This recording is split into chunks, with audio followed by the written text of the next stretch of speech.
in a move that stunned allies and infuriated Israel and Washington. French President Emmanuel Macron has announced that France will formally recognize a Palestinian state this September. It's a bold break from the West, and no, it didn't come out of nowhere.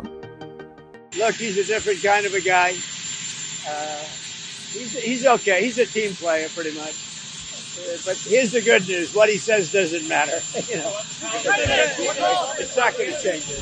It began in April during a visit to the Egyptian town of outrage near Gaza's border.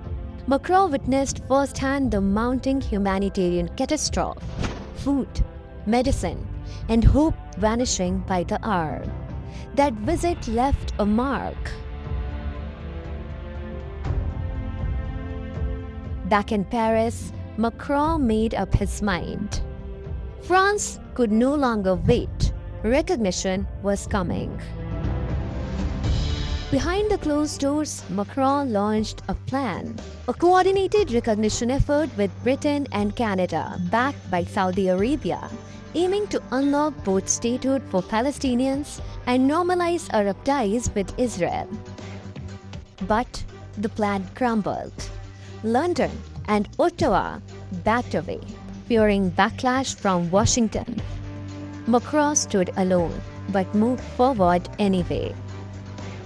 Domestically, he faced pressure too. France has both Europe's largest Muslim and Jewish populations. And as brutal images from Gaza flooded French media, the calls for action became impossible to ignore.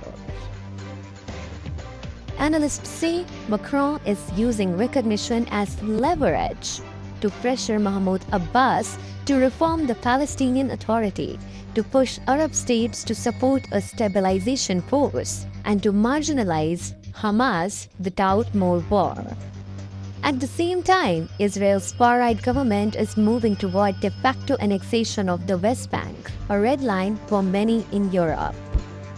Despite fierce Israeli lobbying, including threats to intelligence sharing and diplomatic retaliation, Macron stood firm. Critics call the move symbolic. Macron calls it historic. As one French diplomat put it, and I quote, "If there's ever been a moment to recognize a Palestinian state, that moment is now."